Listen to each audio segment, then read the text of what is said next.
This is Bhagya sir, and today we are going to do poem number 1 from your English textbook, The First Flight. The name of the poem is Dust of Snow, and this poem is written by Robert Frost.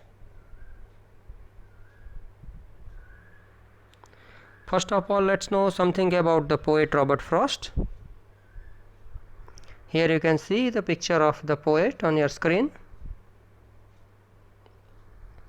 Robert Lee Frost was an American poet. Basically ये American poet थे. His work was initially published in England before it was published in America. Robert Frost के जो शुरुआती work थे वो England में publish हुए थे और वहाँ after getting name and fame उनके जो काम थे वो अमेरिका में भी पब्लिश होने लगे थे. Robert Frost, born on 26 March 1874 at San Francisco, California in United States. He died on 29th January 1963 at Boston, Massachusetts in United States. He was a very well-known literary figure in those days, and even today he is known in the world of literature for his remarkable poems The Road Not Taken, Stopping by Woods on a Snowy Evening, Mending Wall, Nothing Gold Can Stay, and more. He was awarded with the Robert Frost Medal, Pulitzer Prize for Poetry, United States Poet Laureate, Bollingen Prize, and many more. What is this poem about? Let's know. The poem Dust of Snow by Robert Frost is a simple and short poem. ये एक बहुत छोटा सा poem है जिसमें सिर्फ 2 stanza है और हर एक स्टांजा में 4 लाइन है. तो all in all it's a poem of 8 lines with 2 stanza. छोटा पोएम होने के बावजूद भी it gives a deeper and larger meaning. एक गहरा और बहुत बड़ा संदेश हमारे सामने लेके प्रेजेंट होता है ये poem. The poet explains how an act as petty as experiencing snow on one's body can brighten one's day up. Poet ने हमारे सामने एक सिचुएशन प्रेजेंट की है जिसमें पोएट जब एक पेड़ के नीचे खड़ा होता है काफ़ी मायूस मूड में, तब उसके ऊपर पेड़ के ऊपर से स्नो, डस्ट ऑफ स्नो गिरती है और कैसे एक मामूली घटना पोएट के मूड को चेंज करती है, ये इस पोएम के जरिए हमारे सामने पेश किया गया है. The message of the poem is put into words by Robert Frost. Let us see what message does he want to convey and how.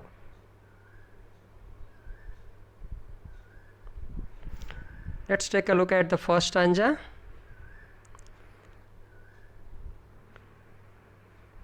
See the picture on your screen. And the first stanza says, "The way a crow shook down on me the dust of snow from a hemlock tree." Here in the first stanza, the poet says that one day when he was in a sad and depressed and very dejected mood, though he has not mentioned here in the poem why he was in a sad and depressed mood, he comes beneath the hemlock tree. उस मायूस दिन, जिस दिन poet काफ़ी down feel कर रहा था, वो घर से निकलता है और चलता चलता ये हेमलॉक ट्री जो एक पॉइजनस ट्री होता है, it is a tree with white flowers and extremely poisonous tree, उसके नीचे आके वो खड़ा रहता है थोड़ी देर रेस्ट करने के लिए. At that time when he was pondering का मतलब है thinking deeply about और over the situation, जिस सिचुएशन की वजह से वो बैड मूड में था, सैड मूड में था, डिजेक्टेड मूड में था, उसके जब वो थिंकिंग कर रहा होता है उसी वक्त ये एक घटना घटती है. क्या घटना घटती है? The dust of snow from hemlock tree उसके ऊपर गिरती है. He experience the falling of snow on him. He looked up and saw a black crow shaking the branch.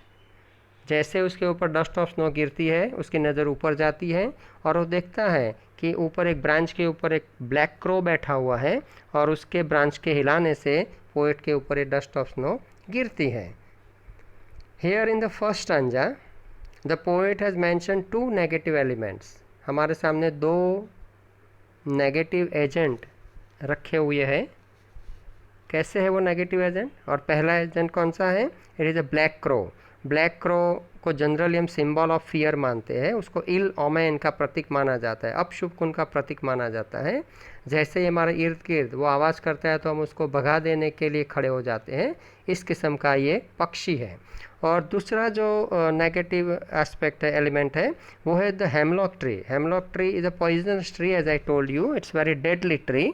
इसकी एक भी पत्ती अगर हमारे मुंह में चली जाए तो हमारी मृत्यु निश्चित होती है। ये इस किस्म का एक ट्री है। तो दो negative element, the black crow and the hemlock tree, पहले स्टैंजा में हमारे सामने पेश किए गए हैं। पहले स्टैंजा को अगर हम शॉर्ट में समझे तो ये हमें बताता है, here is the explanation in short.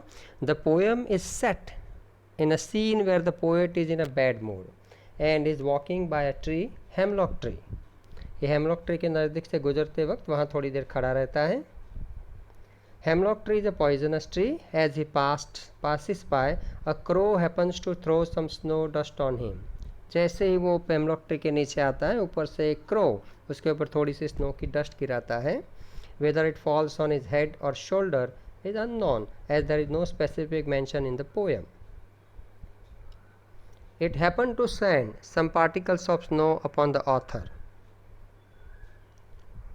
And here the two agents of nature, the hemlock tree and the crow, are signifiers of sadness and gloom, just like the poet's mood was in the opening scene. जैसे poem के opening scene में poet का mood जो sad है, gloomy है, उसी तरह से यहाँ पेश किए गए जो एजेंट ऑफ नेचर है, the hemlock tree and the crow, they are also the signifiers of sadness and gloom. तो this is your first stanza. Take a look at the second stanza. Here on the screen you can see the tree, the snow, and even the black crow. Now what is said in the second stanza? Has given my heart a change of mood and saved some part of a day I had rued. Now the poet here says that the incident क्या हुआ? Falling of the dust of snow has given his heart a change of mood. ये जो मामूली सी घटना घटी, पेड़ के ऊपर से क्रो के द्वारा डस्ट ऑफ स्नो का गिराना, इसने पोएट के हार्ट को चेंज किया. Earlier when the poet came to the tree he was in a mood of डिस्पॉन्डेंसी.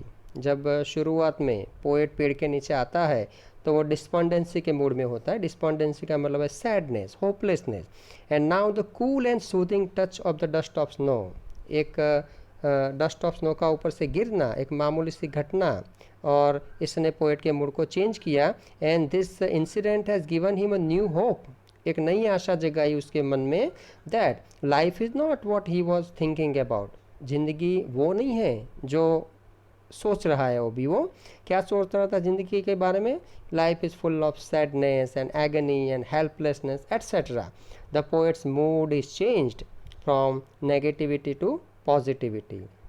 Here in this stanza, two negative elements, that is the black fearsome crow and the poisonous tree, that is hemlock, together created something positive, that is falling of cool white pure snow particles on the poet. और इस घटना ने poet का जो mood था, जो negative mood था, उसको पॉजिटिव मूड में तब्दील किया.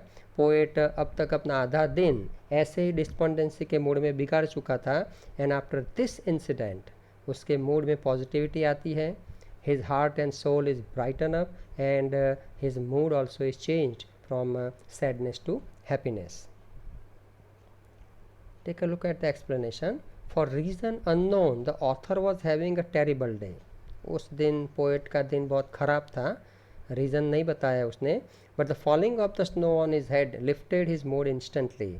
लेकिन ये जो मामूली सी घटना थी, फॉलिंग ऑफ स्नो, इसने उसके मूड को लिफ्ट किया, उसको पॉजिटिविटी की ओर मोड़ा. He had already spend his day in a bad mood, but the rest of it was saved by the crow and the hemlock tree. दो negative elements of nature, the crow and the hemlock tree, दोनों negative elements ने मिल के poet के ऊपर एक positive impact पैदा की. और पोएट का मूड जो था for the rest of the day वो बदल के काफ़ी पॉजिटिव हो जाता है, खुशनुमा हो जाता है. Generally, hemlock tree and crow are used for negative references, but the poet used them beautifully to portray that inauspicious things can bring joy and happiness too. कई बार हमारी ज़िंदगी में कई चीज़ों के लिए हम नकारात्मक सोच रखते हैं, लेकिन उन्हीं नकारात्मक चीज़ों में से अगर हम थोड़ी पॉजिटिविटी, थोड़ी हकारात्मकता ढूंढने चाहे तो हम उसको ढूंढ सकते हैं. And that also can bring joy and happiness in our life. जैसे पोएट की ज़िंदगी में ब्लैक क्रो और हेमलॉक ट्री ने साथ में मिलके लाई थी, वैसे ही. One must not take things for granted and should be open and accept whichever way the nature chooses to bless us. कई चीज़ों के प्रति हमारा जो सोच है, जो हमारा रवैया है, उसको बदल दे हम और उसको पॉजिटिव तरीके से देखना पसंद करें तो हमारी ज़िंदगी में ऐसे ही बदलाव आ सकता है जैसे पोएट की ज़िंदगी में अभी अभी जो बदलाव आया था.